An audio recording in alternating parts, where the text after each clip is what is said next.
All right, good Friday morning, everybody. This is Youngstowns Talk Channel. I'm Joe Danyi, your host. Talk radio is so important to the local dialogue, the national dialogue. I think we have always needed an outlet to be able to share our opinions and float ideas out there. So if we're looking at the national scene and we disagree with something, there's always been an outlet for that. And I think this is super important. That's why we're getting this started. It requires that all of you, participate and show your support and, help us share in that value as well. So if you want to call the program today, 330-595-1600. Also be reading any of your comments that you might have, throughout the show. So that's probably your best way to participate. Right off the bat. Well, first, I grew up listening to terrestrial talk radio, and I was addicted to it because I wasn't necessarily looking to find people saying the same things that I was. I was looking more for people who would say opposite things that I believed in, because I was a sponge for information. And so I was looking for, maybe there's something I hadn't thought of. Maybe there was somebody that had a specialization that I didn't have. And I learned a lot from people who were older than me, had, more seasoned. They were more seasoned than I was. And I think my objectivity and my ability to keep that objectivity in spite of having my own biases, the things I liked. I was a fan of certain things. I was probably, libertarian for the most part, but I had some tendencies on fiscal conservatism. And so, listening to a well-reasoned liberal or someone that had views that were different than mine kind of shaped me. Good morning, Carter. Glad you're joining us here today. Down at Youngstown Studio, we've done a pretty good job of going live every morning at 9:00 as eventually being a good replacement for that local talk radio. So I appreciate everybody who's joined in and contributed to the show. As much as I want to get into some kind of local politics, we spent a good bit of yesterday on that. The national just has everybody snapped to attention. There's just so much stuff going on. The news cycles are crazy fast. And you take your eye off the ball for 1 minute and 17 things happened in the news. And so I want to go to Canada first. That was had a good couple discussions on Canada. And, our neighbor to the north, I've spent time up there, frequented the tourist attractions, and we're in a little bit of a jab fest with our friends to the north. And I think there are a lot of people that have opinions that may kind of blind them to what really is going on. If you're, I hate the fact that there is so much that Trump derangement syndrome, where people are, no matter what happens, they're going to be against this guy. They're going to be critical. And where it's super important to have those people, sharing their opinion, because it keeps that group honest. It's not a good contributor to the overall debate, because no matter what happens, it's like capitalize on all the bad things and minimize all the good things. And on the other side, it's just as bad, where you're just a fanboy for Trump and he can do no wrong and doesn't get any of your criticism. I think that's equally, as it's just not constructive, and it's not interesting as far as conversations go. But let's go up to Canada. My big disagreement with how all of this stuff is being played out. So framing it correctly, I believe that, let's kind of go back in history. So civilizations, when they grew strength, right, they had a superior military, they had a superior economy. What did they do? They expanded their empire and they conquered nations that weren't as strong, right? And so the colonialism and the way that we feel about taking over territories and going after resources in those areas makes us feel a little bit dirty about historically how that came together. But framed correctly, it's almost the Darwinism of civilization. It is the survival of the fittest. And so when you went into a new territory, you brought all of the philosophies and cultures that were effective. And so you might have inflicted your way of life and your philosophies on another civilization, but the civilization to be conquered had to be doing not as well as you are. So it's almost like it created a forced betterment of that civilization. And so, for centuries that went on where nations conquered other nations and inflicted that same deal. And you had big empires that made other territories more civilized, more prosperous, etc. Well, we got into an era where we're no longer doing that, right? And in fact, the United States is arguably the best experiment that has ever been perpetrated on civilizations. The founding fathers were absolute geniuses in how that was constructed, and it's had lasting effects where we are the most prosperous nation. And what happened, or what we're living in right now, isn't a prosperous, strong nation that is wielding its power. It's this big old charity where countries that should have been conquered or should be conquered use the prosperity of the United States to their advantage. And we created this charity where we don't feel any obligation, or we don't push obligation to the people who are using us for our prosperity, whether it be development of pharmaceuticals or economy or military strength or any of that. We don't feel that they owe us anything. They can just keep taking without reciprocating in some other way. And so I think what we're seeing on the political sphere, and by the way, you can call the show 330-595-1600 if you want to get in on the topic today. But now we're in this era of like, okay, well, let's just acknowledge we're not so decimated. The charity that we've been giving out to other people needlessly has gotten us in a big economic debt, but we're still, in spite of that big disadvantage, we're still, we're still pretty healthy. We can fight back and accumulate the position that we once had, where we're military strong, we're economy strong. And I don't want us to be an isolationist country. I still want us to participate with the rest of the world, and rather than conquering them, find a lot of cooperations where they find ways of saying, okay, well, the United States comes into an organization.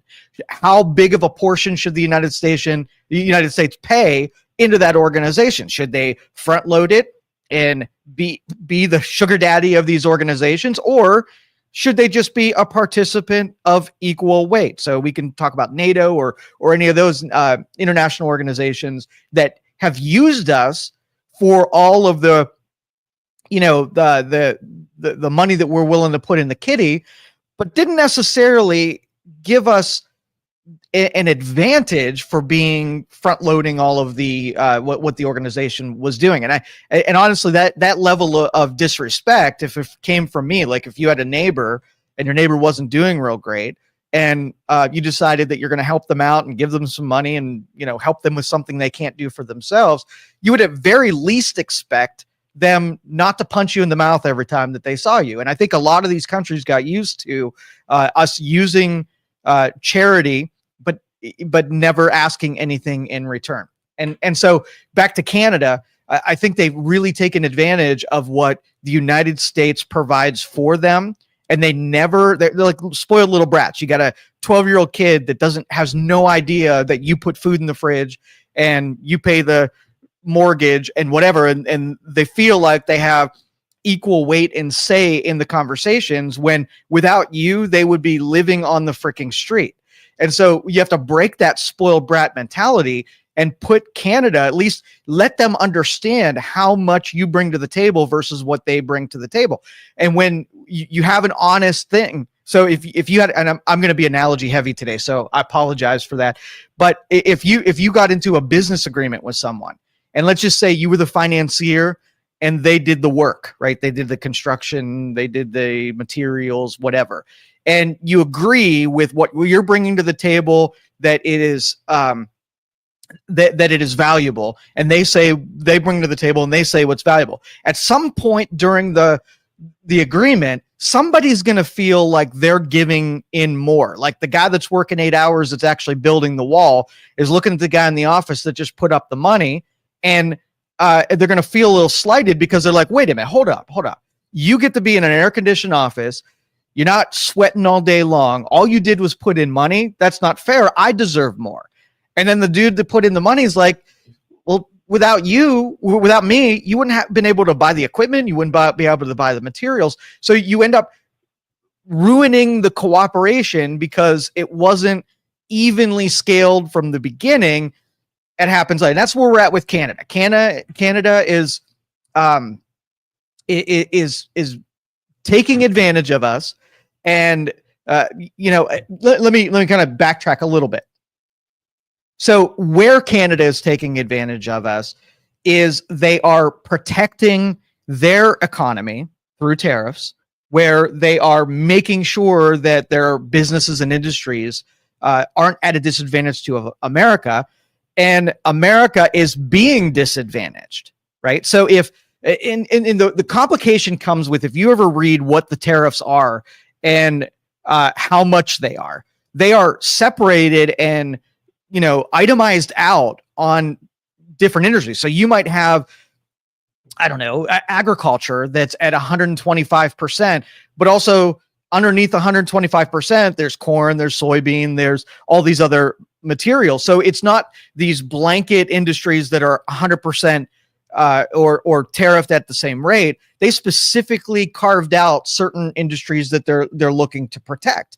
And so if they were reciprocal, it means that if we grow soybeans and you grow soybeans, we're going to charge you zero, you're going to charge us zero, and there's no reason to be able to import if you can produce your own. But if there's something we have that you don't, and there's something you have that we don't, well, let's make an agreement here that we're going to benefit from what we can bring into your country and vice versa, and we'll treat each other fairly and be able to weigh who's getting a good deal. And if we're interested in adding value to other people's economies, they should be equally as interested in adding value back to our. And that's where it gets wonky, because I think without the historical perspective of how those tariffs came to be, they might be worked into things that have nothing to do with the tariff. So there might have been one of our negotiators might have gone in there and they might have gone through some kind of deal where we traded a higher export for something that's way over in a different department, right? And it got so convoluted and complicated, we can't tell if we're getting a good deal or being able to put it on a spreadsheet and knowing what should change. So that's why I think, either through attrition, cleaning that mess up and really knowing who's getting what and where, or scrapping it and just renegotiating and making a brand new deal and pointing out, letting the marketers in our government demonstrate for the people who we're trading with what value we're really adding to this and why we're so important in having a good relationship and a good conversation with them. Let's see, Jeff on Facebook says, bingo, you're 100% correct, Joe. Sam says you're 100% correct. The U.S. needs to stop paying for everything in things like NATO or the UN. Everyone needs to pay their share. As Trump said back in 2016, everyone should be doing the same in any other group. And then Carter says, Trump Danyi 2028. And that's, that's correct. And I think we should be a participant in NATO, but not in its current form. I use the word corruption to describe this because whenever you allow these things to go so rancid, where they're heavily skewed in a direction that does not, you put your mission statement on the wall and you read the mission statement as a reminder of why you started doing this in the first place. And then you look at all of your actions, you compare that to the mission statement. And if something doesn't line up with the mission statement, you strike it out. And it's so long that everybody in the group can agree what the words mean on the mission statement and know that if they've gone off the path a little bit and started doing things that were not the intention of the group. I mean, and the NAACP, right? Which as a libertarian, you need a group that goes out and makes sure that liberties are not there aren't any rules, laws, groups. There isn't systemic reasons for someone is at a disadvantage. Great in theory, right? Oh, I'm sorry, not an NWC, ACLU. Yeah, ACLU. So you need a group that will protect and push back on any threat to civil liberties across the board, right? And so you put the mission statement, and that's something you can really get behind. Now, if it gets skewed and it goes off into another direction, somebody's got to come along with a heavy sledgehammer and push it back and make sure that it's serving the mission statement. But back to Canada. So in the end, I think the big disagreement was when we went from and interrupting myself. A lot of short-term political strategists disagree that a trade war is going to give any kind of advantage to Trump. I think the disruption in the economy is going to work against pretty much everything else that they want to get done as far as their political strategy. But it still needs to be done. And I think that if they don't scrap it, we're going to be talking about it, in 20 years from now. We're going to have the same problems with the imbalances and the unfairness. So it's like, pull off the Band-Aid and let's hit the authentic truth of what there is, or we're just going to kick the can down the road and look for political expediency over something that needs done.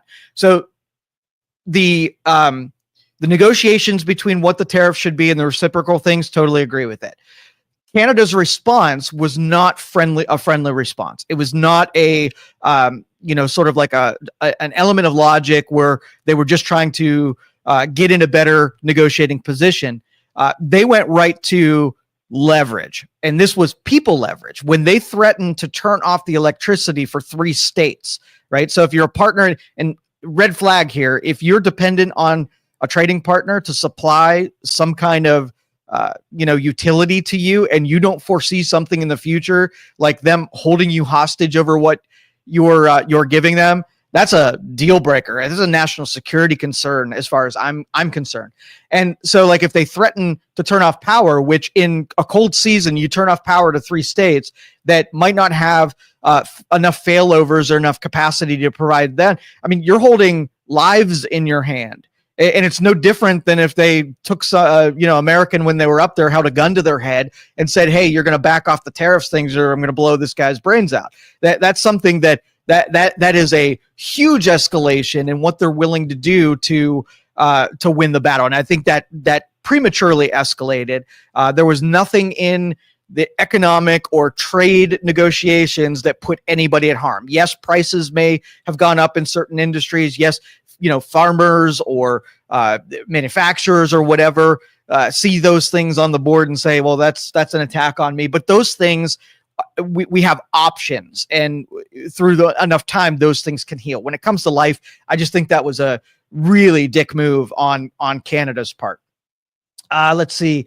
Julie says Trump negotiated the most beautiful trade deal, the USMCA, in 2018. And I think that was the predicate to everything we're seeing right now. I think that was a blanket. Remember that Trump did not have a whole lot of friendlies within his administration. He adopted a lot of the previous administration's, some of their appointees. And so getting that done, I mean, that was one of the most hardline approaches that he took at the time. And it started the conversation, but I think what we're doing now takes an overall philosophy. Every country now has been communicated with that they got to look at how they're treating the USA and shore it up to make it more fair. If you're taking advantage of us, no more. We're going to trade with you, but it's going to be on terms that this isn't a charity trade, right? We're not doing this out of the goodness of our heart. We are doing this as both of us have, sort of like common needs, and we're going to help each other fill our common needs. When we're in a better financial position, not $37 trillion in debt, then I can see saying, all right, this is the land of plenty and prosperity. But we did that after the Industrial Revolution. We were so cash heavy and so rich and had so much in our coffers that we could afford to do some meaningless trades where, hey, you know what, I'm going to help my neighbor and I'm going to give you $1,000 and you owe me a dollar back, right? But you can only do that when you're in a position to give away something. We're giving away debt, like we're giving away stuff and creating debt for our citizens. So every time we do an act of charity where we help a nation that can't provide for themselves, we're devaluing the assets of Americans, and Americans can't pay into that in big enough supply to overcome how much devaluing we're doing from America's prosperity. And that's what somebody's got to come along and say, hold up. You put this all on the credit card, and we got to pay off the credit card before we can even think of doing something charitable in that department. And, you know, as corrupt as I think government is, I think a lot of that charity work ended up, you know, we'll give you something, and this wasn't in the interest of the United States. It was in the interest of a political, a political party. And as long as those crappy, slimy deals gone, because I don't, you know, I think politicians are sophisticated in how they can obscure the trail of money that benefits them. I think they're really sophisticated in that department. But I don't think they're smart in the way of, honestly, they're smart in a way a criminal would be smart. They're not smart enough in a way where these are the best and brightest and have the national interest, true at heart. 330-595-1600. You can call the program today and push back on me. I mean, I welcome all comments, especially ones that may disagree or have something more to add to the conversation. And you've listened to me on the radio before. I usually don't specialize in politics. My philosophies are so simple. You can almost write on a piece of paper what I'm going to say about them as a true small government, limited reach, limited regulations. You can almost know what I'm going to line up on. So even on what Trump is doing, I have a lot of red flags that go up when I can see how far the executive branch can go and how much they need to be, the wings need to be clipped. I don't want the federal government to have this much of an effect on economies. I want them to be invisible and small and not able without huge pushback. I want them to be in a constant state of impasse. And so everything that's happening right now, makes me uncomfortable. So yesterday, Berkshire Hathaway, if you've kind of watched what they've done over the years, the Oracle has been right a lot more than he has been wrong.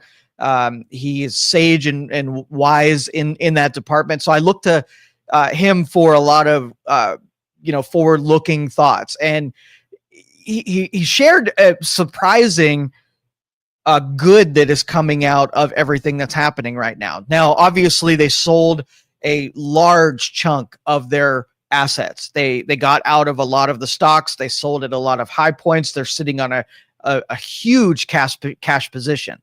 So in the future, you're going to have a lot of sideline cash that is just going to be waiting until the market comes into them. But the rest of us who have 401ks, right, and are looking at the Dow Jones Industrial Dow average on a regular basis, see this recession and how much it could go. Like if we staved off a 10%, recalibration in the market. So it's supposed to expand and a little retraction, and then expand and a little bit of a retraction. And that's a healthy part of our economy. If we stave that off, where politically it's really good if you have an infinitely growing stock market, then all of those retractions are kind of building up almost like a, volcano. And either you have a lot of little eruptions or you have one big massive eruption. And I think a lot of people in that in the investment world knew that it was we were just setting ourselves up for a big one. And I think once the big one hits and the stock market comes to a value that is a little more believable and knows, investors know that there's a little room to expand in that number. Now, could we at 42,000 and for the Dow, could we have expanded more in that? Can we infinitely just grow? Probably not. And so Berkshire Hathaway mentioned that if you can't tolerate a 50% reduction in your position, so if Tesla was at $500 a share and you can't stomach a $250 a share position, they're suggesting that might be in the cards. That big of a routing might be what's somewhere in our future. And so, but with the way that we pump money in the economy, you didn't know where everything was really at because everything was so inauthentic and bubbled up. Where should the stock market have been? Where a correction would have at least shown where the bottom was. I don't even know that anybody knows where that bottom was. But as John Arnold, who is someone I respect in the the local financial world here, that recalibration is almost going to be good for the longer term. But can voters, can politics survive 3, 4, 5 months worth of bad news in the stock market as inflation comes better, the value of the dollar becomes better, interest rates become better? Like, that whole economic world is going to take a lot of expertise to be able to say, if it feels bad and the media says it's bad, I'm going to feel bad and not feel sure. And if I'm going to launch a business or make capital improvements or hire somebody, if I feel badly about it, then it's going to be very unlikely that I'm going to make those moves. And our economy needs expansion in our industries. If we put tariffs on countries importing steel and produce and durable goods and whatnot, we're going to have to switch over and give a good feeling to the people who are producing them locally, so they make those kind of investments. So I'm hoping that the propaganda that everything is terrible and the Chicken Little approach has a very short shelf life. But in our political climate, it's not very likely. There's some enemies that have been made that want to see our economy fail in the worst way, so that they can tell you that they told you so. And it'd be hard to argue not, because I mean, what are the standards? What do you look at when say, hey, how's the economy? Right? What do you look at? You look at jobs numbers, you look at where the stock market is, you look at the inflation rate, maybe, if you're even digging into it. And if so, you don't have time to even know how to interpret those numbers. You're going to say, media, tell me how everything's going. And if the media is flipping out, then a lot of the people who are making decisions to expand are going to be flipping out as well. So 330-595-1600. If you want to talk about Canada, you want to talk about the market, you want to talk about inflation, all of that's on the table today. Again, back to the talk channel here in Youngstown. Very important to the area, to all of the people that live here, even on the national scene and international scene that listen to this show. It's important to be able to get how you feel, so you can be heard. I mean, we're in the information age. There's 1,000 different ways you can get overwhelmed pretty quickly with the amount of information that can reach your ears. But here's what I wanted to throw out. I need a Democrat/liberal host on this channel. We have a lot of, Isaac is more libertarian, a lot of middle of the road, but I sort of need somebody who maybe skews on the Democrat side. And I think that's sort of missing. A lot of, news networks like CNN and MSNBC have attempted to go mainstream, right? And they had a lock on, that for a number of years, but they're struggling with what their messaging is. And I think it's because instead of having a reasonable conversation with the other side, you get all of these fringe people who you've heard everything they're going to say, and they're just not into having real conversations. I think if we brought some, in my case, I love listening to people who disagree with me. And so that's where the real great conversations come from. When I get to push back on them, they get to push back on me. So if you know of somebody who's level-headed, not just a parrot for talking points, truly has some Democrat principles and philosophies and can hold their side of an argument, recommend them to me in the comments here, or message me on Facebook or something like that, and let me know if you know of someone who you think would really be a good host here, and we'll get them in and audition. All of you listening out there, if you feel like you could do a good job, I invite you down and do an audition with me as well. Get in contact with me or my companies, and I'm going to get you in front of the microphone. I'll even tandem jump you, so that if you don't have any experience being in front of the microphone, I'll kind of help you along and tee it up a little bit for you. Because like I said, it's not interesting when it's just an echo chamber. And we like the echo chamber. We really do. We like going in here, like if sitting down with a Browns fan and that's telling me and dreaming and about how good our team can be. But it's more interesting when you can take shots at your own tribe and talk through things that way. I think we're all made better by it. And all of the hosts here I know are 100% open-minded enough that if you threw out a point that was logical, that we can debate about it and talk about it and see who's right. And again, I think it's totally necessary. 330-595-1600 is the phone number. Tim says, I agree with you on a lot of points you made, but I don't agree that some of the unorthodox moves and ways Trump's administration has taken. I understand that we as the voters have to adjust to change, but I think the particular administration is going at it the wrong way. It's not what they are doing. I like the ideas, but poorly played out. And if it continues, I see our economy collapsing in less than a year. If Trump doesn't ease up on the threats, yes, I want what Trump wants. But Tim, you're absolutely right. And honestly, if I'm in his position, I think it should have been and could have been done more methodical. But I also think that maybe he didn't have the luxury and the timeline that would provide it. So it's like, if you need to so let me just strategize this, outwardly strategize it this way.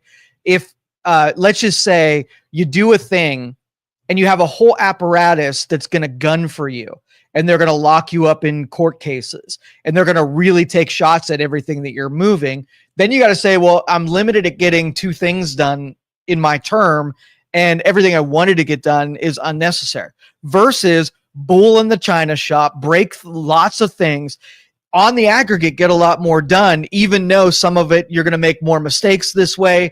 You're going to erode some of the public support this way. The method definitely has more downside, but maybe you get more out of it when you break more things the way that they do. So if you and I sitting in the room and we were strategizing how it should be done, we would want it to be with less fallout. We would try to do it where we get all of our upside and try to minimize and mitigate the downside, because that's just, I just think that's a rational way of putting at it. So I'm going to defer to the people who are getting it done, knowing that I'm just as ready as anybody else to point out and make good criticisms if they broke something only because the hubris was behind it and the crazy timeline on how quickly they're doing this. Dennis says he's got 18 months to implement an agenda before fair weather Republicans got to worry about primaries and cave full steam ahead. And that's exactly right, Dennis. And while I don't like it, and I wish in a perfect world, in that utopia, it could have been done slower, more methodically, but I think Dennis is right that it needs to happen this way. When you got a machine that's broken such ways, I don't think, you have to blame the history of apathy in government. If you tolerate something for 50 years, 40 years, and have kicked the cans down the road, you don't think in those 50 years of kicking the can down the road, there's going to be a day where there's going to be hell to pay? I mean, would you have rathered till we go bankrupt and default and the economy crashes just because we can't keep up with the debt load that happens? Maybe seeing the 1 year from now, the economy crashes and be in a position that there's no recovery prospects, versus we break it intentionally and then there is recovery prospects. What if the economy collapsing was part of the cards no matter what happened? I don't know. In your personal lives, can you carry a $35 trillion debt limit where you're paying your highest budget item is your interest service on that debt? I mean, you would think that's pretty unsustainable unless you have infinite growth.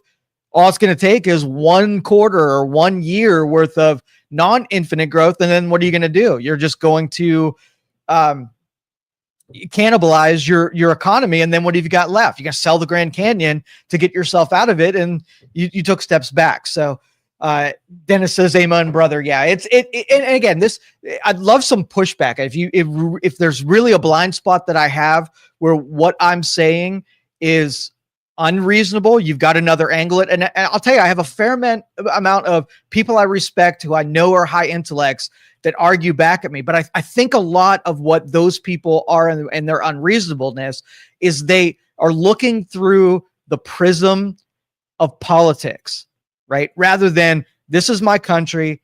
Anybody who's going to make it better and more prosperous has got my support. And I don't care if you're a Republican or Democrat in that. If you have the interest of my country in it, I don't care what party you're in, I can support those efforts. But it seems like that primitive team sport that we have going on doesn't allow that to happen. So the good ideas that are locked up in the Democratic Party won't allow them to participate in finding these solutions and temper anything that's going forward because they're not interested in the good idea. They're just looking at the team sport of who gets to claim the victory. I asked on Facebook the other day, are you hoping for a recession so that Trump can get a loss realized, right? Do you want the loss so that you can tag it on Trump? Because it was sort of like an underhanded jab. It was a little snarky because if you want the guy to fail, even if it's at the expense of, your neighbor and your country,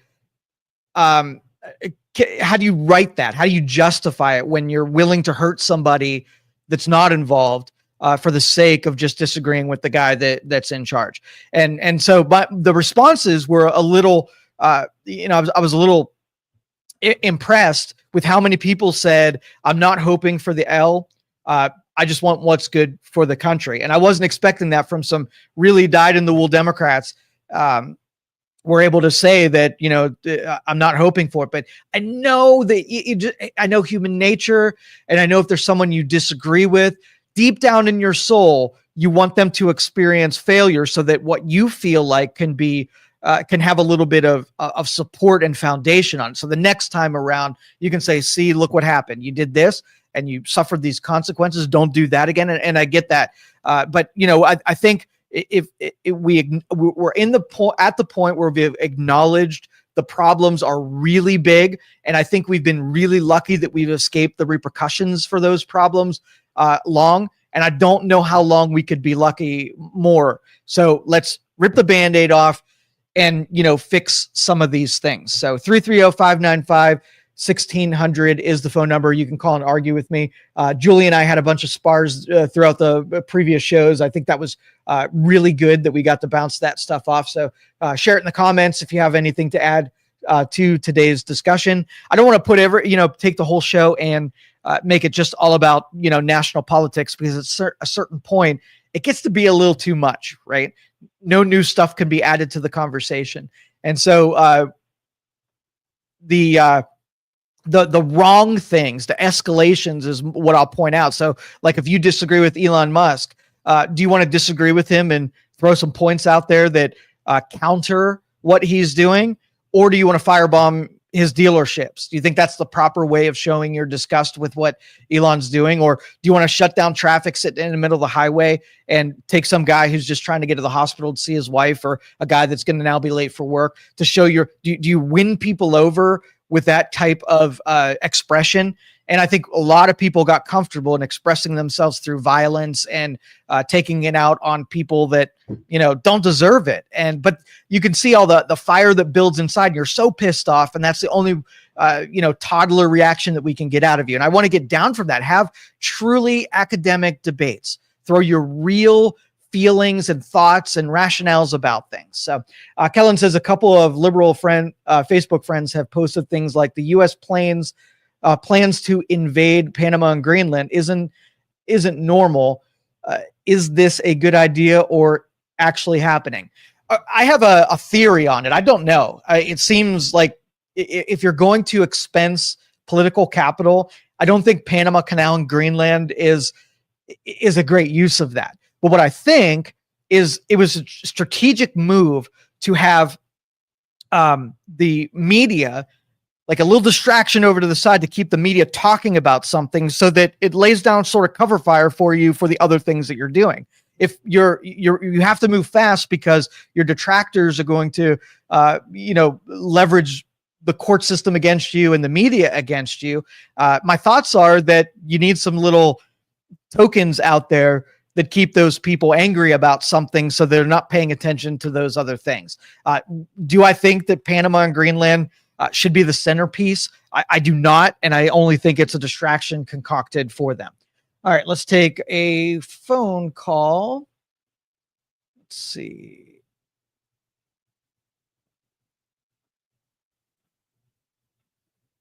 All right, caller, you're on the line. What can I do for you? Oh, that was fast. So one of our founding principles is limited federal government. So 2.4 million federal employees is definitely not limited federal government. So I think people need to sort of take that with our founding principles. You know, Bill Clinton, he laid off 377,000 federal workers, but he did it over a period of 7 years. So he didn't do it like lightning speed. But Trump was very generous when he offered IRS workers 8 months severance. That is unheard of in the private sector. And I think more recently they're offering something like $25,000. And again, that is very generous. At that amount of money, you could literally hire a semi and move to another state. So Trump is being very generous with these people, with our taxpayer dollars, actually. And so no one's really talking about that. But I think it's a huge generosity on his part, and yet they're complaining. So I think the people who took the buyouts were smart, because I do think he's going to drastically shrink the IRS anyway. All right. Thank you for the call. Appreciate you being out there. Thank you for the comment. And I think, if the strategy of jobs numbers is that in the federal government, you could just infinitely create new positions to pad the job numbers and look like there's activity that justifies more workers, you do two things. Number one is you add to the cost of the federal government. And number two, you take specializations out of the marketplace. And now private companies have a harder time finding those specialties. You have these government agencies that are hoarding all of the talent and competing directly against private businesses. So what does that do? That hampers the expansion and growth of the real authentic business that's happening in the United States. And the government is taking on that extra cost, less value, because the government doesn't give you, we'll say the efficiency of every dollar spent in government does not translate to a value of greater than $1. It's more like, I would guess 50% value is 50% of the value in government, maybe 75% in the private side. All right, let's take another call here. All right, caller, you're on the line. Hey, just calling. I know the last caller mentioned that the federal government was supposed to be small based on our founding principles. I don't know if that's like what the topic is, though. I don't know if it changed since I called. Yeah, go for it. No, I just wanted to say that, like, that's not true. It's, if you know history and the Federalist Papers and everything, we were supposed to have a strong government to negate the issues of having strong states. And on top of that, when you're talking about the workers that were let go and they were given a payout, that payout is absolutely nothing compared to their pensions and their pay that they would have over time. And we had all those workers for a ton of different reasons, like overhead, and just the fact that, like, for the VA, for example, they're letting go 80,000 employees. And people have already complained about VA care. Like, I'm eventually going to have VA care. And if they let go 80,000 employees, that's just going to make everything worse for veterans. Well, is it that it was understaffed, or was it just logistically broken?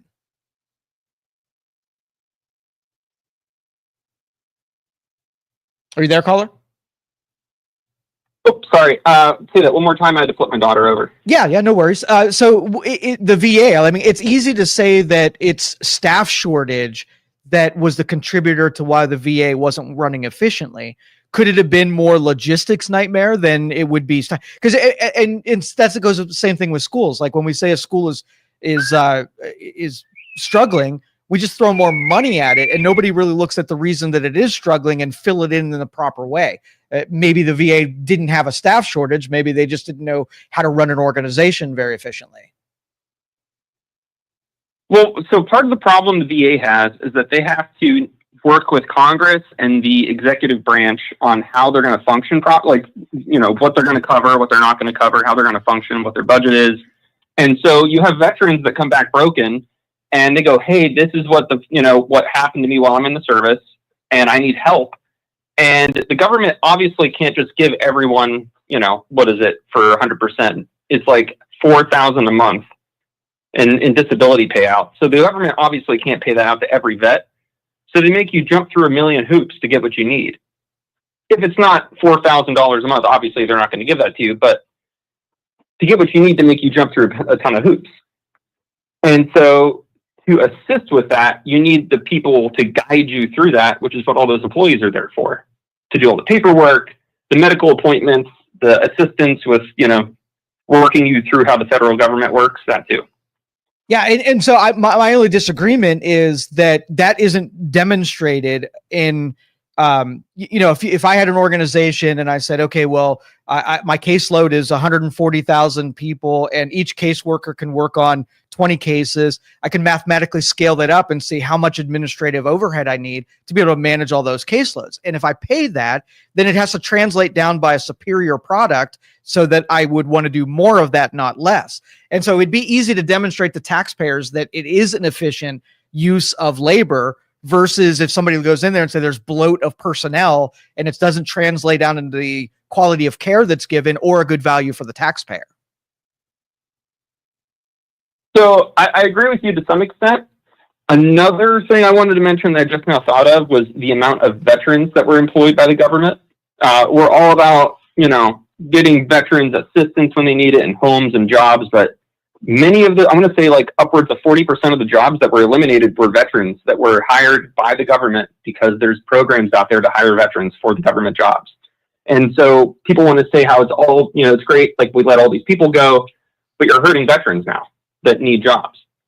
Yeah, and I don't think that's going to be the last fallout. I think there were a lot of positions, even Department of Education and the IRS, where if you take, agents and en masse just get rid of them, there's going to be some people that working on cases and they were involved in proper projects that now you don't have the staffing to do the things that everybody was depending on. So on the other side of the mass layoffs are probably going to be a good bit of restaffing the ones once they've established which programs were a good value for the taxpayer. Messy as could be, and like we said earlier in the program, I could have been done through attrition the other way, but I think that's going to be a little bit of a black eye on this whole process. I'm also a little bit worried about the legal aspect of how they went about things. I know someone had mentioned that Bill Clinton did the same thing, which isn't true. I mean, he did eliminate federal jobs, but the way he went about it was completely different. He went through Congress, and instead of just firing them like they're doing right now, what he did was he set up a program where if you were selected for this, your job would not allow you to progress. Like you wouldn't get like raises, or you wouldn't get promoted to the next position. So yeah, he did eliminate them, but he didn't just fire them. He kind of put up a wall and said, listen, you could stay here, but you're not going to go farther.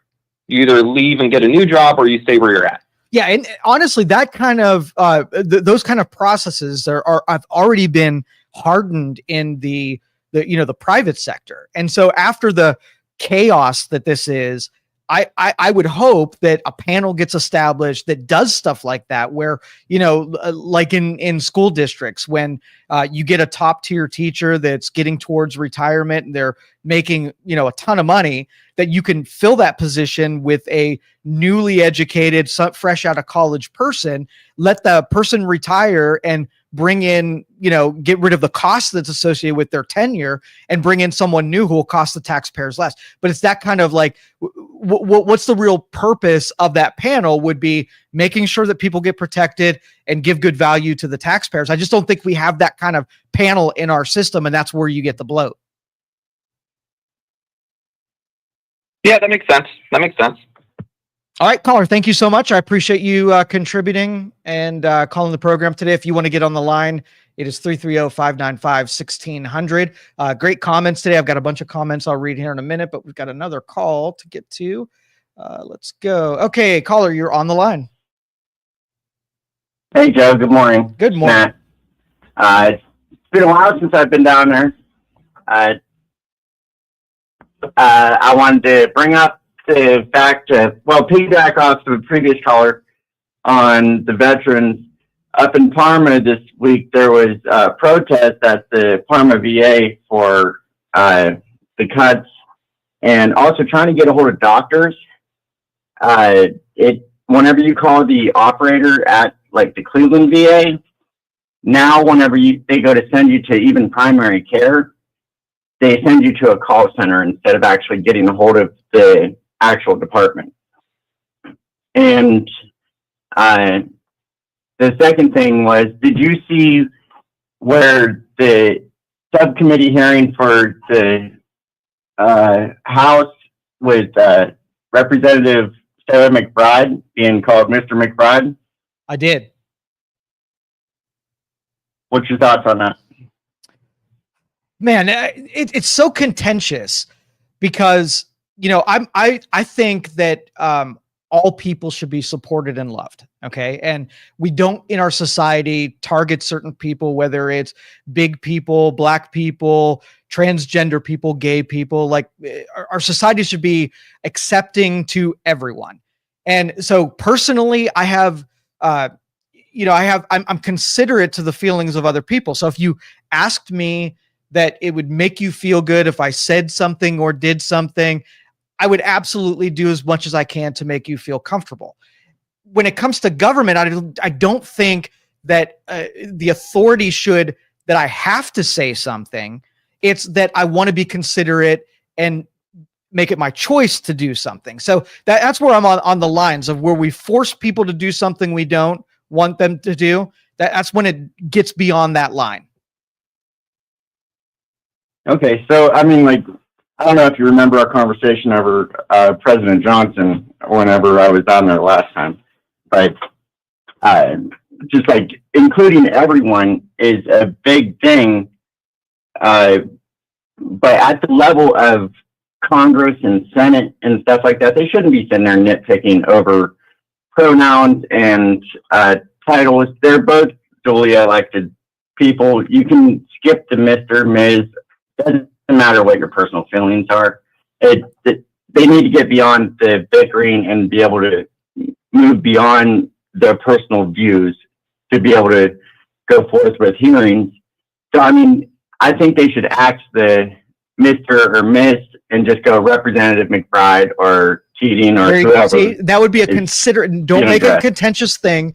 Make it considerate. And don't say anything if either side, like you're going to play into an argument. If you either stand fast and say the thing that you know is going to piss people off, or don't stand fast and piss another group off. So I'm with you. Just say use a neutral term for sure.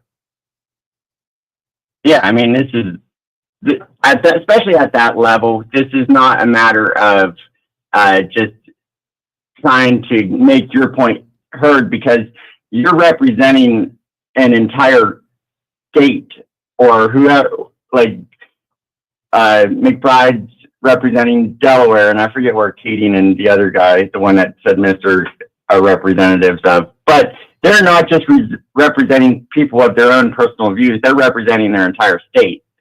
They were elected into those positions, and they need to take that into consideration, and the professionalism is should be held to a higher standard at that level. Absolutely. That's my opinion. All right. Thank you for your call. I appreciate you being out there. Appreciate you listening. And if you're a resident of this state and your representatives are spending the time, remember, government's got a lot of stuff to get to. If they are spending time talking about and arguing about this, what are they not getting to? And I think it's up to the voters to take emphasis off of these things that really carry no value whatsoever, and just take it out of the discussion, not make it set. But as long as it's sort of like a virtue currency, everybody's going to play this game to score points and to back their opponent into a position that's unfavorable. But if we de-emphasize it and say, adopt my philosophy, treat everybody with respect and be kind to one another any chance that you get. If you just follow those philosophies, there's some arguments that you can't really even have, because I'd rather not have the discussion whatsoever than put emotional energy and invest time into something that has a zero upside. There's nothing that can come out of the discussion. So thank you for that call. Let's go back and read some of the comments. I got behind on them a little bit. Joe says your Youngstown VA is excellent.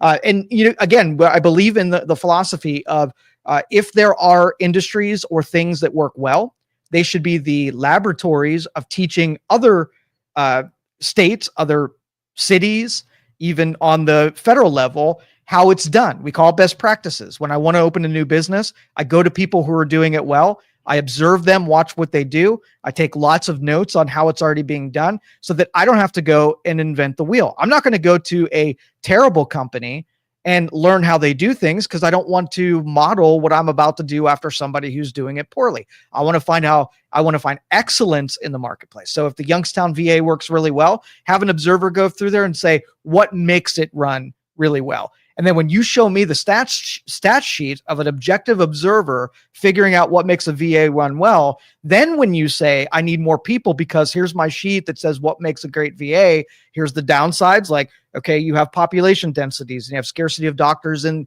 that environment. If you have access to, rooms or buildings or infrastructure, now you can make the argument of why we need to spend more money somewhere, not just like blindly throwing people and money at something and hoping because you have more of something that it's somehow, going to get better. So thank you for that comment. You people think you know everything. Do you use the VA? Have you served? Just cutting the air traffic controllers is not safe to travel anymore. No, not an expert at all at the VA, only that lots of complaints about the services, how long it takes, how the treatments are. So, but I've also heard now from you who say that there are good VAs. And that's all that really has to happen, is that we need to have competence and excellence in those departments and not make it this sacred, unimpugnable agency where you can't take eyes on it because somehow it's too sacred to question. So thank you for that question.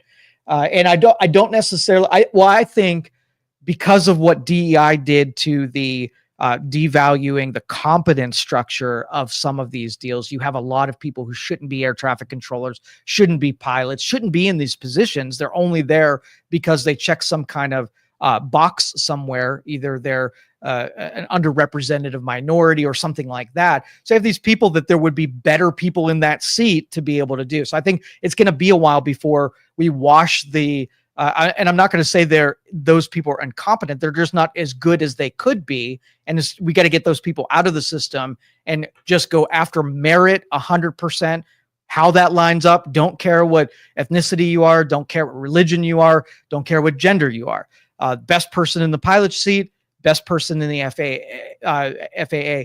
And I don't think if, the accidents that I've seen on the tarmacs lately I can't attribute them to a cut in personnel. You'd have to make that argument to say, all right, we cut a person who was supposed to be doing the de-icing, so nobody de-iced the wings and now the plane crashed. That would be a linear pathway to making it unsafe. Just having less people doesn't necessarily make it unsafe. They said the same thing about Twitter. Cuts 80% of the people, and Twitter kept twittering, right? And so there was no downside from the consumer end. There was no repercussions. It had an 80% too many people. You cut 80%, got to the 20 that you needed, hired some back, and it didn't skip a beat. And we would just hope that if the people that are in control know that they're not going to take any kind of, risks, safety risks, if you're dealing with airplanes, collisions, crashes, fires, and whatnot. So thank you for that again. Tim says, I work with veterans 5 days a week. I hear these complaints. I see the frustrations. I have seen some of my own friends go friends let go from their job. It's sad. You need a whole show on just the veterans. In my position, giving a veteran the correct or most accurate information. Let's see, giving a veteran the correct or most accurate information at my desk is hard because the veterans I talk to every day, each has its own case. I wish I could help them more. Thank you, Tim, and thank you for what you do for the veterans. Anytime you involve a government agency in something, that's almost a, you go to the DMV, and going to the DMV is an agency that they don't have to be nice to you. They don't have to provide a level of service to you. They will do the minimum. They will put undue hardships on you because they don't have to compete for it. Whenever you have something where competition is taken out of the equation, they don't have to try harder. They don't have to, they're not at risk of losing their jobs. They don't get demerits. They don't make less money. There's no incentive to give you a superior product. So for a government agency to accidentally give you a superior product, that's when I'm truly surprised. And so to your point, we do have to be there for our veterans. We do have to take care of them and give them the quality of care that that is to be expected from taxpayers. Or why spend the money, in the first place if we're going to just I would say the split is about 75-25. 75% have complaints about the quality of care from the VA, and 25%, and they end up getting everything that they need. And that would be a very bad Yelp review if we were objectively, kind of criticizing or at least observing what they're capable of providing. All right, let's go to some more phone calls here. Let's see. Caller, you're on the line. Hey, I'm not going to take up too much of your time, but I know you mentioned how the DMV doesn't necessarily have to be nice to you. And while that is true, I did speak to a few federal employees.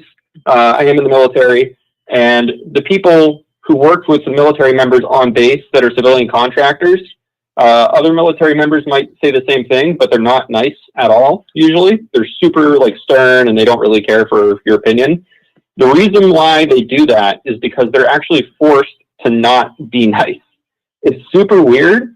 And when I asked them about that, they said it's because if they're too nice, certain people will take it as flirting, and they'll take it too far, and then there's complaints, and then there's issues. So they're trained to just have a very, very blank discussion, if that makes any sense. Yeah, it does. And that you always get that feeling when you're dealing with, and I know you're specifically talking about that, but if there's no incentive to lay it on, like you go to a restaurant and your server is looking there to cater to you, and you get that feeling when you leave that they were an extension of a service that I feel like I could value. Think about the experience if that's the opposite, where they're a little, I think there was a restaurant where when you went in there, they just insulted you and they berated you and whatever. I did that one time, and it was a terrible freaking experience. I felt like I was misserved, even though the food was all right. I felt like how they treated me and interacted with me really diminished the experience with them. And if the incentive of government is to make sure that services aren't being taken advantage of, so they put processes and rules to make sure that the exploiters have a harder time of doing it, the casualty is the person that really needs the services and are not taking advantage of get that same experience. Right. No, yeah. I get what you're saying. 100%. All right. Do you have something else? But, yeah. Go ahead. Oh, no, I was just going to say that, the government has to be efficient, and part of that is just getting from point A to point B. And I feel like if part of it is the customer service aspect, which I think they do for the most part, if you have issues, the people there are somewhat helpful. They'll kind of guide you to what you need to do or how to do it. But there's nothing else to it. It's from point A to point B, and then that's it. All right. Thank you for the call. Appreciate you being out there. Appreciate you listening. If you want to call the line, 330-595-1600. This is Youngstown Talk. And I am your host, Joe Danyi. We got a bunch more text messages, to be able for us to get to. But just kind of closing out that statement. I don't know if you've known anybody in government people that are in charge of government budgets. But if I'm going to take company A, and if company A has a budget to buy new equipment, if company A doesn't end up spending all of their budget on that piece of equipment, they actually celebrate it because then they can move the money to a different department and add budget in an area that they do need more. In government, there's no incentive to come in at under budget. It is, I'm going to spend everything I can up to the last dollar that I was budgeted, because the next time they decide to give me money, they're going to give me less because they see that I didn't even use the other side. So if you want to look at, I initially said there's not an incentive to be efficient. There is actually an incentive to be inefficient, because that is the nature of how government is funded. So if you want more of that, make it real big and bloated with people you can't get rid of, budgets that need to be exercised to their fullest so they get more money the next time for their deal. And you can see, like, when that bloat and that bubble hits, unless there's something that comes along every once in a while and writes it down, it will implode. It will get too top heavy, too many administrators, too little of emphasis on the value of the product on the consumer end, and you get right where we're at right now. So 330-595-1600. Let's see. And Joe says you lose the experience of that tenured employee. And in some positions where experience is a priority, absolutely. And, letting managers know what they'd be giving up and getting from washing out and allowing someone to retire is an actual fact. And when it's not necessary, like I always hear those two justifications for the experience reason, and how much proportionally are you getting for the extra cost. So if you can hire a new teacher at $50,000 and you got a 25-year teacher at $100,000, are you getting $50,000 more dollars worth of experience out of that person? And let the managers who are efficiency minded be able to figure out. There's got to be a breaking point where maybe paying them $70,000 or $80,000 is worth the experience. But once it gets doubled, you can almost hire two teachers, and whatever they lack in experience, so you can have in more bodies to be able to provide. So thanks for the comment. Justin says, I think I missed it. Who's John Arnold? John Arnold he's a friend of mine, and also someone who did radio hosting duties at WKBN. And I got to know him over the years as being a very skilled financial advisor.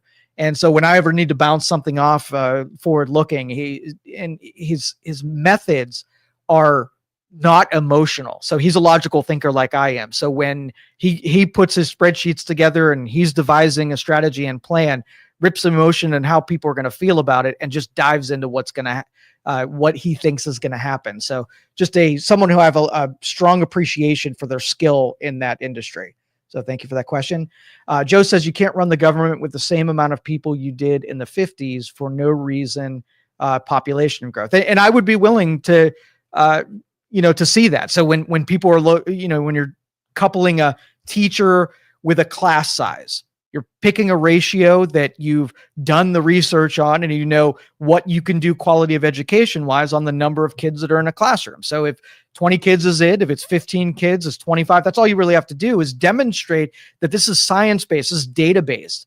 And if we've got 100,000 people and we tied the amount of administrators to the number of people, then that's fine. Then it's an acceptable amount of efficiency, right? So if we allow our efficiencies go down to 50%, so I'll make this analogy. I told you I was going to be an analogy heavy today.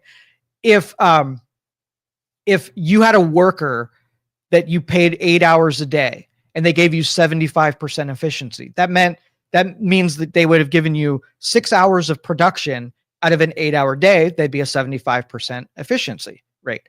But if you allow your efficiency rate to go down to 50%, then an 8-hour day only really buys you 50% efficiency. So if we judge government workers with their work output, then we can figure out how much we can add. If you had two people that were 75% efficient and you had, two people who were 50% efficient, more work could be done with less people. So thank you for that comment. I appreciate it. Let's see. DEI was never used to hire people who aren't qualified for the job. DEI was used to make sure there was zero discrimination when doing hiring. I disagree with that, and I think the eagerness to get people in position that were of minority status meant that you had to put somebody in line ahead of somebody else. So we'll use the NFL. So the NFL baited and wanted more black head coaches on the sidelines. And so what they did was they gave compensations and extra draft picks for the NFL to hire minorities as head coaches. So you can make the argument that if they didn't do that, there would not have been a black head coach, which means the person that would have been there is not there because of the benefits that they gave to get a coach that, you can make the argument whether or not the black coach was of equal merit and of equal ability, but that's not how there wasn't as part of the stipulation. There wasn't a metric that said of equal caliber, because that's how you would make sure there weren't discrimination. Have an equal caliber, have if I had student A who was an Asian with a GPA of 4.0, and you had a black student that had a GPA of 4.0, and in all other metrics that they were equal, and you wanted to have representation more from the black student, so you gave that position to them or that seat for them, and took the Asian student who could not have controlled any more of his measurements, right? Only thing he lost out on was didn't check the proper box. You've created a different discrimination. That's really all that happened. So if there was an ethnicity that was being kept out of an industry and they won on all measurable merits, and they just happened to be put them on the radar because of their ethnic group, then that would be a DEI that everybody would agree with, because it would assist somebody who was fallen off of the radar to get on the radar, and they won by their merits. But it has to be both of those things, not one. So from a mathematics standpoint, if you have a practice where you give an advantage to just color of skin, where they originated, what their gender is, and whatever, you can't help that there was somebody not in that seat that may have been better than them. Without, again, you make the case for it and say they were equal on all parts, then I'll definitely listen to that argument. So let's fire everyone and replace them with white people, the reverse of discrimination. Don't think anybody's suggesting that. Merit-based is not. How about hiring and not knowing what anybody is? You just look at a stat sheet of whatever somebody's capable of and picking it out, totally blind hiring, not giving an advantage, not giving disadvantage, just totally blindly doing the hiring. You people hate all government. Why? I hate government as a institution. There are parts of government that I think absolutely should exist and need to exist. I hate what government has become and how much of we treat it should be invisible. Like government should be so freaking boring that nobody pays attention to them. But there's this dramatic child that wants you to give all your attention and all your energy and all your time and all your money, and they squander it and they hit you over the head. They threaten you, make you feel bad, ruin things that you care about, squash you like something you can throw off to the side. And so they have no respect for the people who have given them all of the limelight, all of the power, all of the might. We created all of this, and there's no appreciation and there's no humility in the people that are in government. And so that my hatred comes from what government has become. It's this big monster that I would punch in the face if I could. So thank you for that. Because the ones claiming have no claim. The VA in Youngstown and Cleveland treat veterans with dignity and respect. The people complaining usually don't have a claim or just love to complain about everything. Yeah, and I wish that influence of well-run VAs would teach other VAs so there wouldn't be a reason to complain. And I think to your point is the people complaining just hate government and they don't have really any real experience. They just want to take shots. And I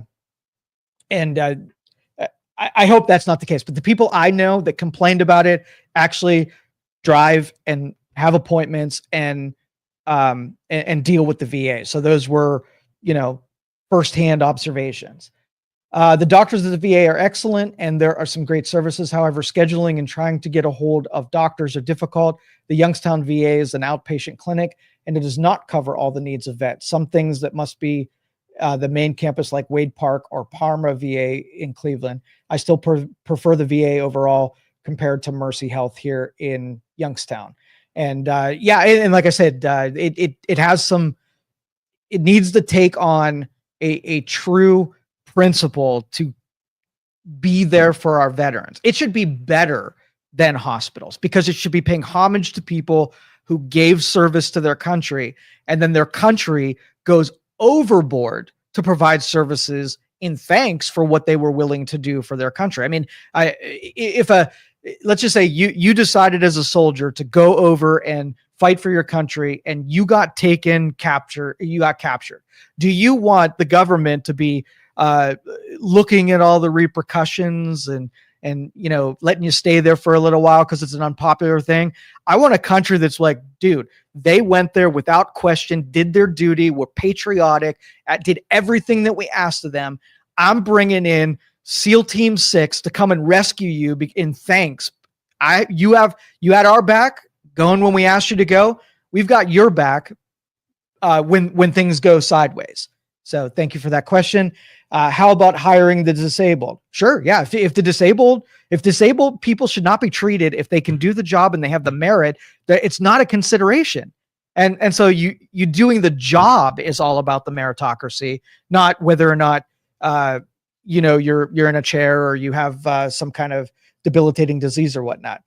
Your opinion of American government is sad. I think the American government is sad, so at least it lines up. You're lucky to live in a country where you have services. Yeah, I think we could just have better services.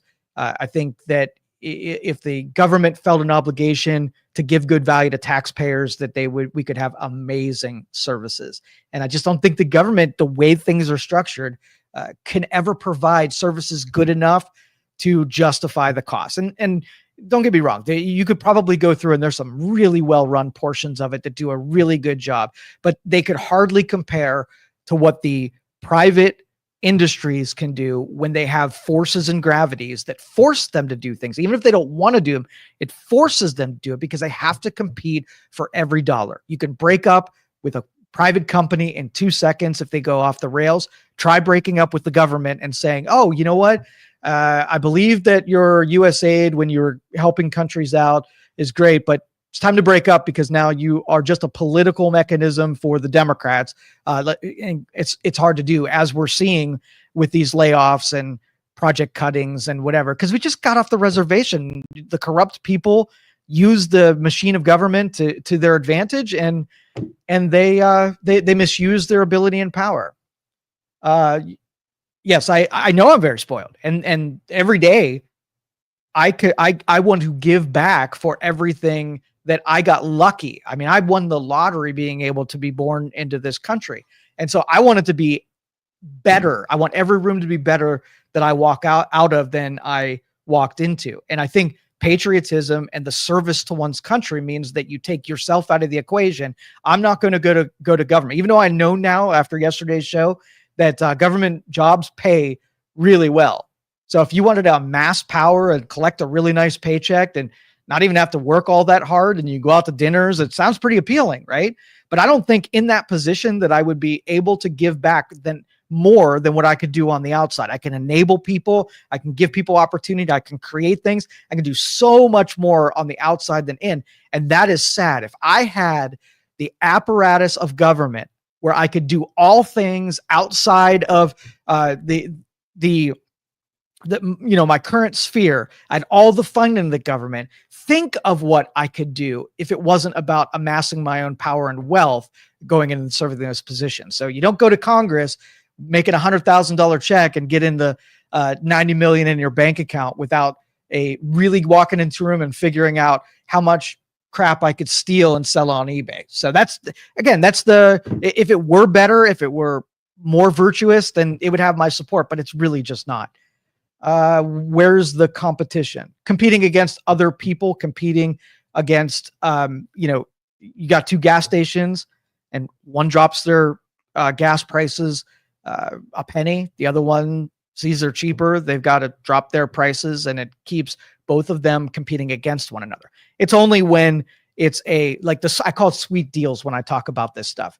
It's when somebody takes and carves out a special deal for themselves that is impenetrable from market forces. So no matter it's good, they win.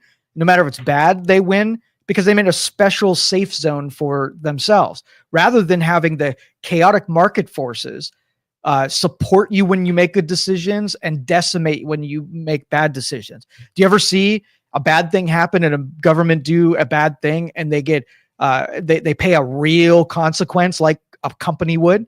Like, if I just saw on Facebook the other day, a company made a boneheaded mistake and they got trounced on social media, and immediately they corrected their action, and they're probably suffering the repercussions for making a boneheaded mistake. You ever see a budget shrink when someone, get less pay, get paid less, get taken off of a committee? They're just, they're escaping what the rest of us have to adhere to. And it's just, again, it's the nature of government. Julie says, what is your opinion of Elon Musk's desire to privatize Social Security? This is going to take the most brilliant financial minds in order to fix. Okay. And I don't think anything that has been floated at this point fixes it in its entirety. So to frame this out, is you have Social Security, who is a pyramid scheme. Okay. I know you don't like hearing that, but it is a pyramid scheme. And the reason it is a pyramid scheme is because the lockbox never existed, where the money that was paid into it did not go to a special account that then could be invested and used later. So if you and I were saving up for a retirement, we put something in a savings account, stocks, bonds, whatever, then that money would be away from us that we could not spend it, right? And so if somebody came along and said, hey, Joe, I see you've got that money sitting in your lockbox. I've got a really good business opportunity for you. And if I trust the person and they go out and do the business opportunity, then I'm expecting them that while my money is just sitting there idle, then go do things with it. And my hope is that they would put more money back in the box than they actually took. Now, if they didn't, if they put less money in the box than they took, I'd be in really bad shape, because now I'd have to freaking start over. So the government version of this would be, we put all the money into the general fund. The government then took the money and spent it on services that have a 0% chance of paying dividends back to the original money that was took. So you might look at it as, I put this money in, they owe it to me. And just like you would come to me and say, you took the money out of my lockbox, you owe it to me. And the person's just like, well, I don't really have the money anymore. I'm sorry. You just have to take it on the chin. So Social Security in its current form has to do two things. Is have to figure out a way for the people who took the money to give it back, either taking back and saving it up. So like, let's just say we should have had $100 trillion sitting in there over the years, and with compounding interest in the investments that should have taken or could have taken. And we got to pay it back some way. So it just becomes a budget expense item.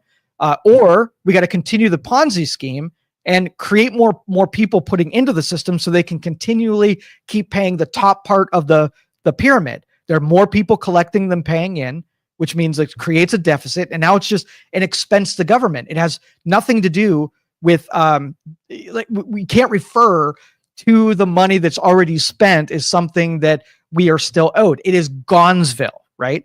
And so that's why if you have to do something, which is create more people, more taxpayers. So if you see that maybe we bring in people that pay into the system, and we know we need 1 million more people that are high earner taxpayers in there, and that's going to be able to get us to the point where we get the baby boomers and the generation that's really super top heavy, and maybe we buy ourselves into a generation where we're keeping enough more taxpayers in than collectors. And that's math that you could probably see on a spreadsheet, or privatizing it. I feel the same way about this than I do the student loans. If student loans are awful and they're predatory, then don't make any more of them, right? So privatizing Social Security and getting people out of the Ponzi scheme and into something that's no longer, like, if I put Social Security into the system, then it's going directly out to a beneficiary, right? So I'm necessary to pay that benefit. They're not taking their original money. They're taking taking my money. So if I buy out of that system and now I'm putting it on the private side of things, who's going to pay for that dude who needed me? Well, I think the ratio right now is 2.5, right?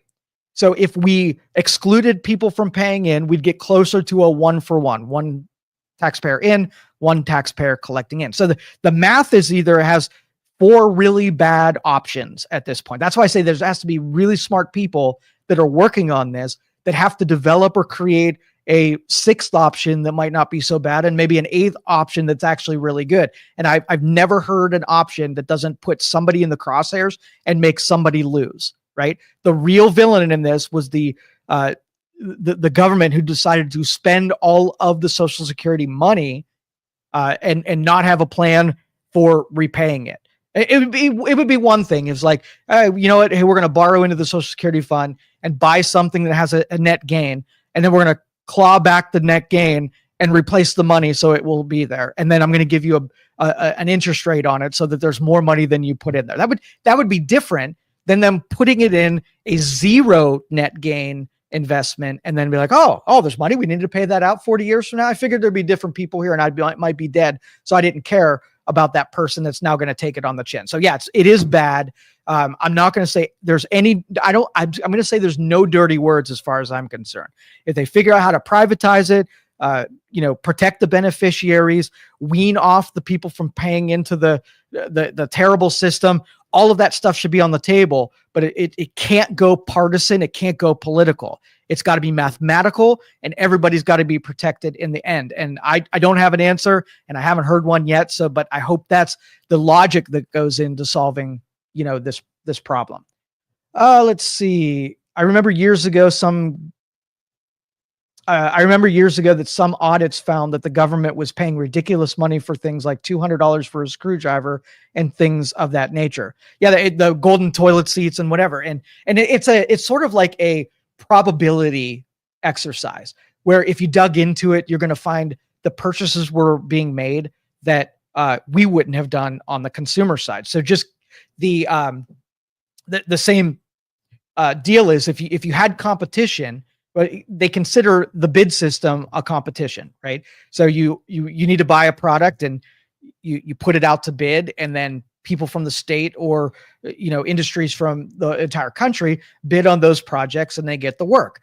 Now take a couple of those bids and go to the private side. So if you're bidding for a new roof put on your house, you might not go with the highest bidder or the lowest bidder, but there would be some logic in how you would decide who to bring that business to.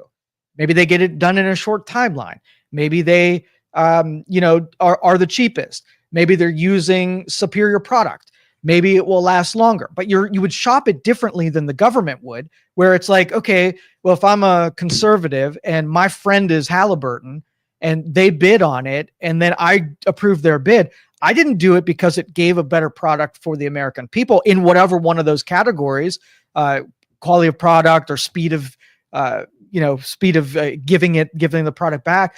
I did it because they're friends and they'll contribute to my campaign. So the level of corruption that happens in how the government decides to purchase things. And again, if you've got a budget that you have to spend, so you're a small company, if you have to spend, $1 million before the end of the year and for tax purposes or whatever, you're not spending the money because you need something. You're being pushed into spending money on useless things. So are you going to buy cheap goods? No, you're going to buy golden toilet seats because you got to drill through the budget and buy halfway justifiable things so that you will get the same budget next year plus some.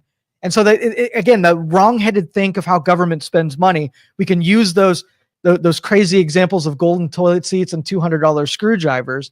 And every time it's absurd, but that's why government is not a good arbiter, not a good, what's that called when someone's responsible for your money? They're just not good at making value decisions for taxpayers. Let's see. Now, how about you and your Republican friends off of our Social Security period? It's always been the Republicans' wet dream to destroy it. I don't think that's a fair accusation. I think, and I wish, and Joe, I love following you. I read a lot of stuff you're on Facebook, but it's too partisan. This kind of stuff is not reasonable and not partisan. It's just mean. And when we get to the point where we're just saying stuff we're sort of putting a blockade for further discussion. A couple of the comments that I made had people say, well, you're a libtard, or you're a Trump-tard, or you're an idiot. Like once you get there, like we're not really having a discussion anymore. So do I think that a certain group who disagree with something should be disqualified from it? That doesn't make any sense. You're just mad. And I'll give you a mulligan on that.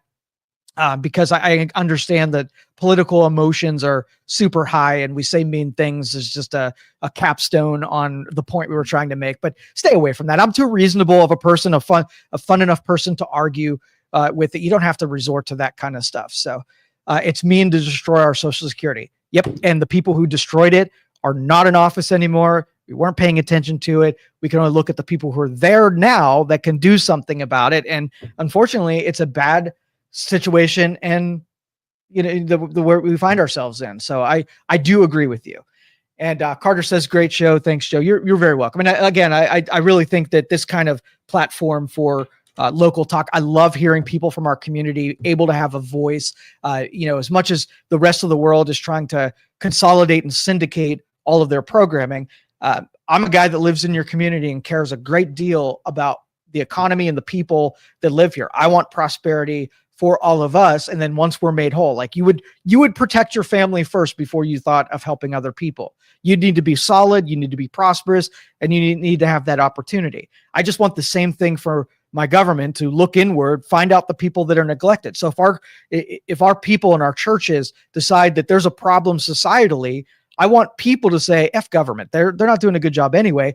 I'm going to go help those people. I'm going to use all of our citizens instead of consolidating and throwing the obligation up to government. Well, we know it's not good at anything. Like, I cannot believe, as poorly run as government is, that there's not the next thing that comes out, we go back to our owners in the government and say, well, we fix this problem, and expect them to fix it with any more merit than they did the last 5,000 things we did. The people have all of the intelligence and the power and the will. I think local communities should be solving these problems well in advance of what the government, and we ask the government to solve. So San Francisco homeless problem, right? Do you want the federal government to be solving the homeless problem, or do you want San Francisco to take pride in their city and drill their own resources into fixing a problem? Or do you just want them to be a child of the state, and the federal government pulls their strings and makes them do things, and then these problems are just perpetual? We'll be talking about homelessness in San Francisco 20 years from now, and just Social Security, same thing, because all these people know how to do is kick the can down the road and have no interest or ability to solve any problems. Let's see. Patricia says, what about taking the cap off of Social Security taxable income? Thoughts?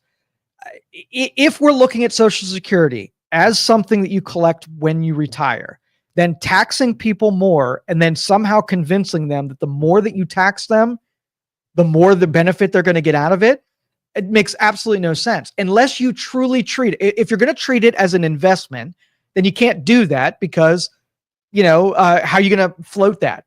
Pay more money, you get no more out of it. It's probably going to be dead by the time that you get there, right? Versus just a line item as an expense, acknowledge that we made a grave mathematical deal, and then spend the next 50 years buying us out of that deal and privatizing what's remaining. It's not like you can hybridize this without acknowledging that it's no longer a benefit, because asking you as a taxpayer, what happens if you're asked to pay more taxes and they're like, oh yeah, we just need more taxes. We're not going to give you any more value for that.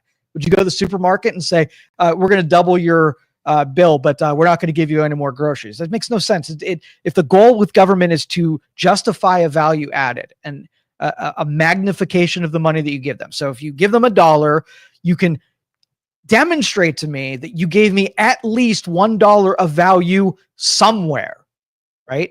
Versus throwing more money at it might just allow you to kick the can down the road, but doesn't solve the mathematical problem that you're not going to be talking about in 20 years. So yeah, the goal isn't to just perpetually talk about the same problems, but thank you for that question. I do not hate our government. I'm so happy for services it provides. If you think privatizing everything is the way of a bridge you might be interested in. I don't agree with privatizing anything. I do believe in privatizing things that would be made better by privatization, because I think the rule sets and the gravities in the private side keep the system honest. So I use the example: if I set out a table in front of my building and I put $100 bills on it in the parking lot, and I invited and said, "Hey, anybody that needs a $100 bill, come down here." First day, I might have a good bit of people that come there, got the $100, they needed it, they're thankful and whatever. But as time goes on, that table will be wiped out with people who just saw a mark, saw a benefit, got their $100, didn't really need it, a hard time tracking that they didn't need it. And all of a sudden, I can't do the benefit because the people that it affects and helps is such a minuscule compared to day one. And government, multiply that by 1,000, and unless you have a pressure that decorrupts it, then you will just get a bloated government where it costs you $100 to get, $1 of value. So yes, the service is the service. Some of the services that are provided that are well managed need to stay in the private sector or the public sector because they're well operated. But you can't take an objective, casual observer, look at something and say, "Hey, you know what? We're going to keep wasting and spending because it's really hard not to waste and spend." Because the people who pay that bill are going to be like, "Wait a minute. So you're okay with wasting and corruption, wasting my money, and you just think you need more of it?" That's a bad sell. And if you did it, nobody would willingly give you any more money. You're a terrible steward of what I'm already getting. And my hatred comes from inept people and complete neglect and unappreciation for what you already have. Let's see, until you have a monopoly. And that is a good counterpoint. If the federal government says, "I give this over to you," there should be regulators that when a Google or an Apple forcibly, right, throws their weight around and controls output or controls competition, that would be a really good tool. If, again, you could stop it from being corrupt, if you could stop it from picking winners and losers and playing favorites and whatnot. So, like most things, you don't have an absolute perfect solution. You only have, and what our founders taught us, is the pendulum between two sides, right? The Democrats I look at as pickers, right? They're the harvesters. And then you have the conservatives as your planters and nurturers. And if all you did was pick crops, you'd run out of them. And if all you did was plant crops, you would never have the spoils of and do the things that you could do with the fruits of your labor. So the oscillation means when times are really good, it's time to start picking the fruit and using those things up, or else they're going to just die on the vine. But if you just had one person in control, the nurturers are going to think they're most important, and the harvesters and pickers are going to think they're most important. And now you're not going to have cooperation. But what if you had honest pickers and planters? And you look up at the scoreboard and say, "Oh, you know what? Things have been going good for 10 years. Let's let the Democrats come over here and harvest down some of that fruit and help some people. They really dig that part of the job." And as soon as they're done, they're like, "Oh, you know what? We gave away. If we overpick now, we're not going to have seeds for the next time. Time to hand it back to the Republicans so that they can nurture and set up the next economic boom." And if you had that cooperation, it would be an acknowledgement to what your purpose is in the whole platform. And I think that would be a way better way. But here, the conservatives, when they get power, they'll take it even when it's ill-timed, and so will the Democrats. Tim says, "Great show, thank you."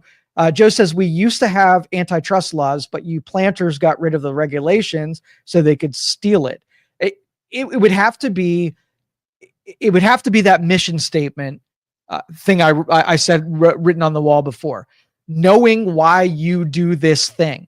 And not using regulators as a tool to go after your enemies and reward your friends. The mission statement, what do we want with antitrust? We want anti-competitive, you get to a point. So we'll say like Walmart. So Walmart advertises themselves, they stock products, and they create services, and the people can say yes or no. They can come to your store or not come to your store. They look down the road and Target is taking some of their business, right? So I then have to get, because I'm a publicly traded company, I have to get approval to buy Target. And then as a regulator, I would sit there and say, why are you buying Target? And they're saying, well, my investors need more customers, more sales. We need to expand and grow. And Target is taking a chunk out of my growth. So I'm going to go buy them and inherit the customers that they have. So the regulators get to sit back and say, does this make consumers, does it make it more valuable to consumers to have two stores that could war each other on price, to let Walmart come in there and then just dictate the price? Because then once Walmart's the only game in town, now they don't have to expand and attract new customers. They could just elevate their prices. And now that there's no Target around, they don't have to be price competitive. They can just buy all their competition. But if you had objective regulators that could look at the wall and say, why are we doing this? Step one, are consumers made healthier because of this? They could look down at the regulation and say, does this regulation, does this buying Target, does it make it better for consumers or does it not? And then that would be their job. But if it's politics and it's just that consuming power, then they're just picking favorites and they're letting some things slide, and some people get away with it and some people amass large amounts of power. So you might be today buying from Amazon because it's cheaper than everywhere else. And after they put everybody out of business, that Amazon's the only one in town, now they don't have to be the cheapest around, and they could just inflate their prices. And that's where the regulators say, that's my job, is to make sure that doesn't happen. And I got to use finesse and objectivity to make sure that it's doled out fairly. Let's see. All right. Well, I think this was a killer show, and I appreciate everyone who threw their comments out there and allowed me to respond to them. Joe, I think you did a great job of throwing out ideas, and I hope that you will come back and participate in these shows. We're going to do this every morning, 9:00. We're going to keep adding more hosts and more content as we go through the week. Goal is to be the talk channel for Youngstown and allow our topics to both motivate and inspire people here and also on the national scene. And it's up to you guys, people listening and calling, to share your ideas and make this show happen. So I appreciate all of you. Have a great weekend, and we will see you next time.